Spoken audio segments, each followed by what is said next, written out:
In this episode, I'm going to be talking about the philosophical view known as Direct Realism, which is on the British Philosophy A-level syllabus, as well as the modern myth and meme that the Earth is flat. And although the planet is in fact round, it is not my intention today to mock or deride or even dispute anybody in particular who believes in the conspiracy. When I first made this channel 5 years ago, I made a promise to myself that I wouldn't ever use it to deliberately make anyone feel bad about themselves. And I actually think that flat earthers present a pretty interesting philosophical challenge, which goes like this. Part 1. What am I looking at? It's a myth that people thought the Earth was flat until Columbus tried to sail round it. Some ancient peoples did believe in a flat Earth, but the ancient Greeks and Indians figured out the shape of the planet about 2,500 years ago, and societies that have been influenced by them have known the shape of the planet pretty much ever since. Columbus knew the Earth was round, he just thought it was a lot smaller than it actually is. He estimated that he would have just enough food and water to reach Japan, which by a lucky coincidence was just about the distance to the Caribbean, which nobody in Europe knew was there at the time.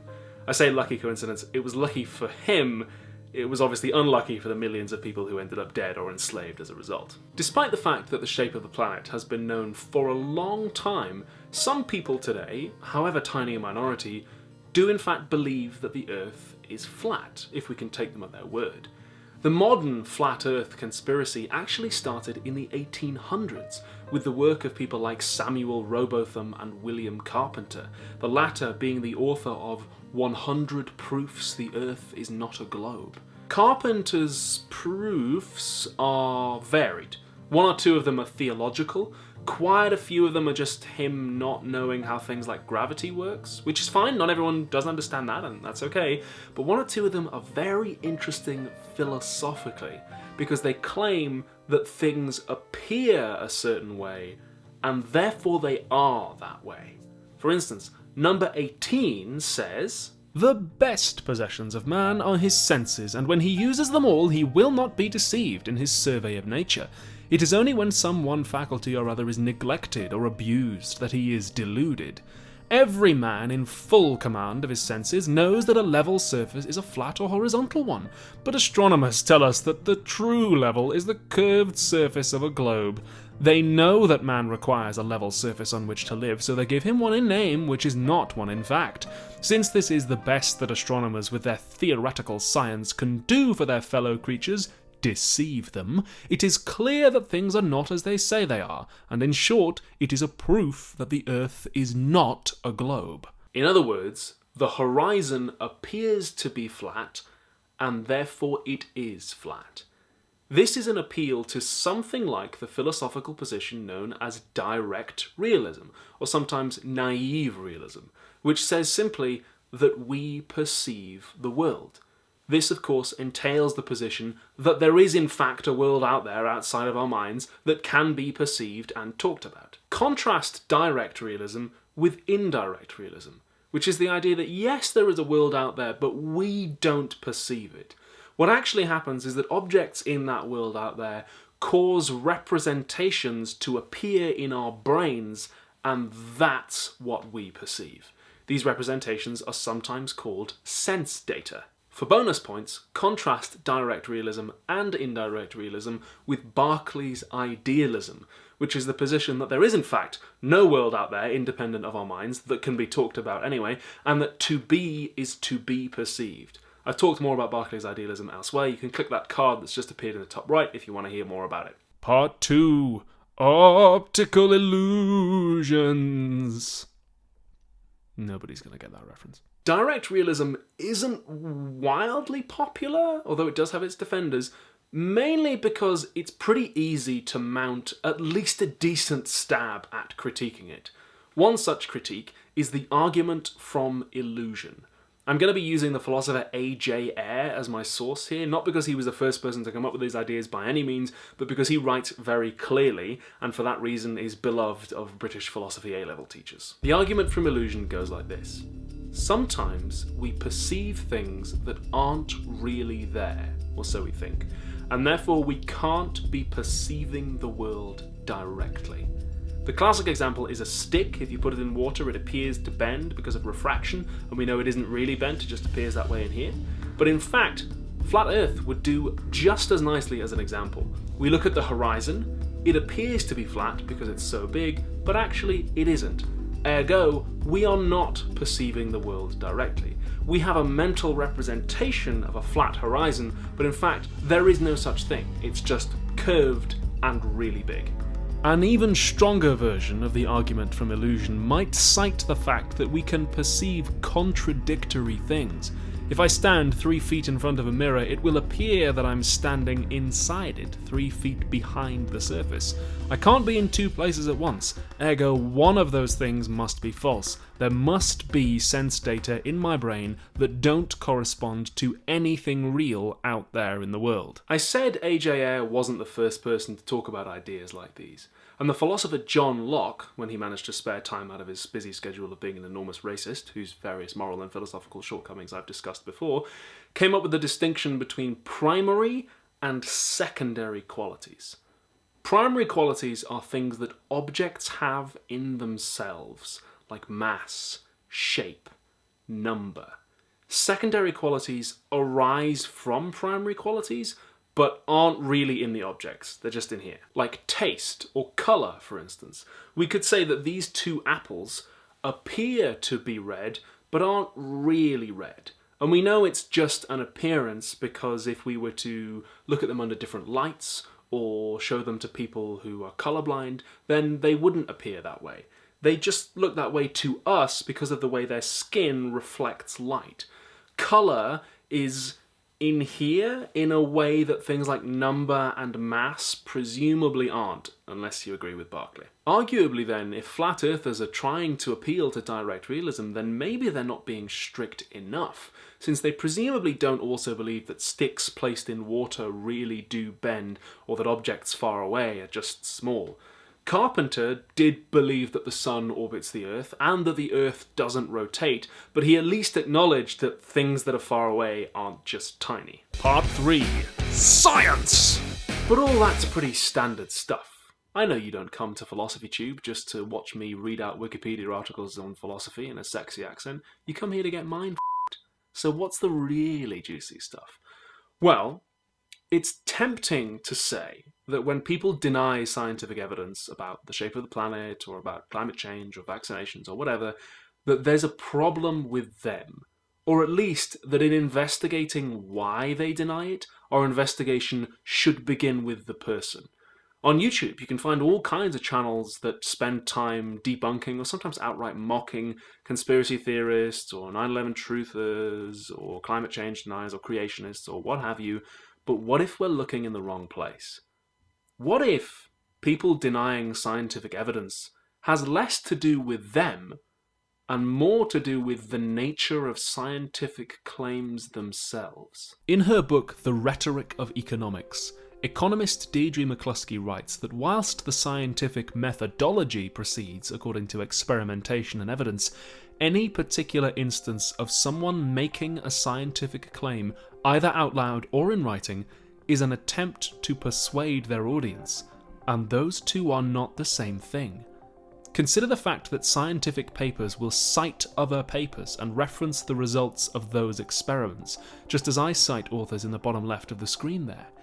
When the author of a scientific paper cites another experiment, unless they've explicitly repeated that experiment themselves, McCluskey says they're essentially making an argument from authority. They're saying, you can trust these results, which isn't a scientific demonstration. It's an attempt to persuade you.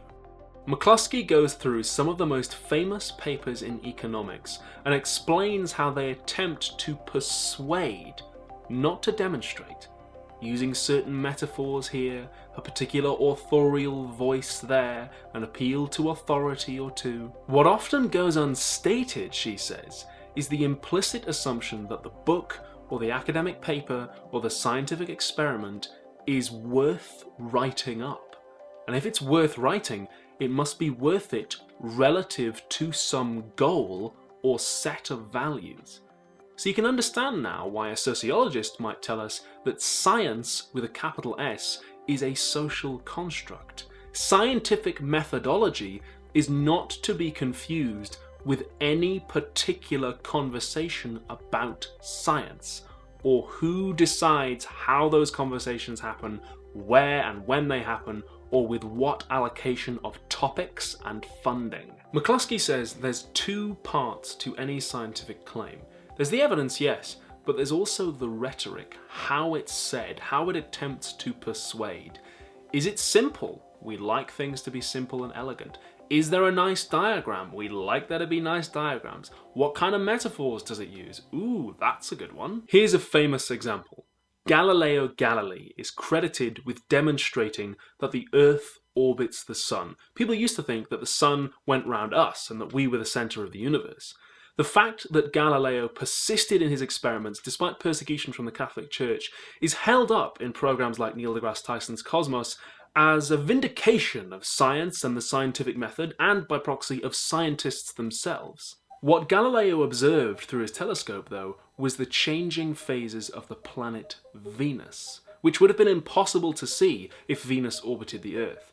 The fact that Venus appears to us fully illuminated in the sky means that it must be on the far side of the Sun from us. Hence he observed that Venus orbits the Sun.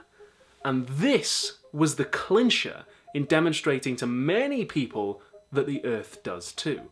However, note that this is an argument from some observable evidence, yes, but it's also an argument from analogy.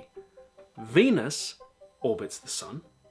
Venus is a planet like Earth, therefore Earth also orbits the Sun. It's the analogy between Earth and Venus that's really the clincher here, and that was not demonstrated. And accordingly, some astronomers of the time accepted Galileo's findings, but didn't embrace the heliocentric model of the solar system with the Sun at the centre right away. Some of them switched to what's called the Tychonic model, where yes, all the other planets orbit the Sun, but the Sun orbits the Earth. You might be inclined to treat McCluskey's ideas or similar ideas with disdain, especially this science is a social construct rubbish. In his paper, Why You Should Believe It, the philosopher John Searle takes a big swipe at all this relativism, as he puts it. He writes, "The speech act commits you to the truth of what you say, and therefore to the existence of a fact in the world corresponding to that truth. Such speech acts are made from a point of view, and typically within certain sorts of ways of thinking, but the statements and assertions do not thereby become about the points of view or the ways of thinking." Trouble is, I think Searle's tilting at windmills here. He's determinedly arguing that the world definitely exists and that it is a certain way, whatever way that is, and that we can talk about it. And that's something that not a lot of people would disagree with the possible exception of Berkeley. The McCluskey-ish point isn't that science is worthless or impossible. Far from it. Just that any particular scientific statement is always made in a social context that will affect greatly, not necessarily even its truth, but just how and whether that truth is taken up by anybody, as well as the form of the statement itself and maybe even the ability to make it. Searle also has a somewhat simplistic view of what counts as evidence. Probably everybody could agree to the general claim certain statements require certain standards of evidence. However, who decides what evidence will be accepted is often crucial, practically speaking. For instance, the government of Ontario have in the past refused to accept oral testimony as evidence in land disputes with the Teme, Algama and Anishinaabe people. They say they'll only accept written documents as evidence, which is a bit of a pisser if your culture relies a lot on oral testimony. The rhetorical dimension of science might explain an awful lot. It might explain how scientists and educated people can come to believe all kinds of weird, nonsensical things for which there isn't really good evidence. Scientists, mainstream scientists, the majority of scientists used to believe that there was a demonstrable hierarchy of races, or that you could tell somebody's race or their propensity to criminality by measuring the size and shape of their skull. People used to believe that you could make populations overall healthier and happier by exterminating or sterilizing those with bad genes. Some people still believe that today. In her book Fatal Invention, bioethicist Dorothy Roberts demonstrates that even though it comes up again and again in multiple modern, present-day scientific investigations, race isn't even a sensible biological category at all. These scientists weren't daft. They'd studied anatomy, they'd seen and measured human skulls. They were just persuaded that this was all true. And the socially constructed conditions of persuasion lowered the bar of evidence that they needed to get over for their unstated goals, and often their stated ones as well. So, bringing us around to flat Earth again, some of William Carpenter's proofs are very explicitly about not being persuaded. Number 8 asks, if the world is round, why do ships navigate using maps that are printed flat instead of on a globe? Numbers 60, 74 and 99 all say that scientists keep changing their mind about stuff and therefore they can't really know anything. None of those have anything whatsoever to do with the evidence. They just all note a failure to be rhetorically persuaded. Recall McCluskey's point that to do science at all is to presume, often implicitly, that it will further some goal, so people can become suspicious of what the implicit goal of the scientist is. NASA tells us that the world is round, but why do they tell us that? People say that vaccines are good for you. Why do they tell you that? And if it's because they care about your health and are altruistic, then why is there also a massive for-profit healthcare industry? Miles Power here on YouTube is a popular explainer of science and debunker of conspiracies, and he gets countless accusations of being bribed by corporations with an agenda. Although these concerns are irrelevant to the scientific evidence itself, they attack the individual attempted act of persuasion that any particular presentation of evidence entails. The historian Silvia Federici refers to a process she calls the enclosure of knowledge, the process from the 15th to the 17th centuries whereby knowledge was taken away and gated off by the witch hunts. Traditional knowledges and folk knowledges were criminalised. Medicine and women's reproductive care in particular were taken away from women and given to men as part of the programme of social repression and mass murder that was the foundation of many of our ideas today. In the world of capitalism, born out of the witch hunts and out of slavery and colonialism, a world of shadowy backroom deals, mistrust, collusion, the government man who means well but has his own agenda, massively powerful authority figures who don't seem to be accountable to anybody, and the atomization of the old communal ways of living and knowing, it's perhaps unsurprising that some people will say things like this. I think the people in this country have had enough of experts with organisations from acronyms. The people of this country have had enough of experts. Don't take what I'm saying the wrong way. I'm not advocating for a flippant or a relativist attitude towards scientific evidence. I'm not even sure I would advocate for a live and let live attitude towards it, since denying scientific evidence is sometimes actually really dangerous, even fatal. What I'm saying is it's maybe not actually that surprising that some people will doubt the very shape of the planet itself and say, I don't need someone else with their own agenda to tell me what's what. For my practical purposes, which aren't yours, the evidence of my own eyes is enough. To quote John Locke himself, the certainty of things existing in rerum natura, when we have the testimony of our senses for it, is not only as great as our frame can attain to, but as our condition needs. Maybe the fact that some people deny scientific evidence is less a bug with them as it is a feature of human conversations, including scientific ones, that some people will be persuaded by different techniques. And how we all get on and live with each other in the face of that, especially when denying the evidence on things like climate change and vaccination can be really dangerous to everyone. That's the great human challenge, isn't it? Patreon.com/philosophytube is where fans of the show can donate and help keep it going.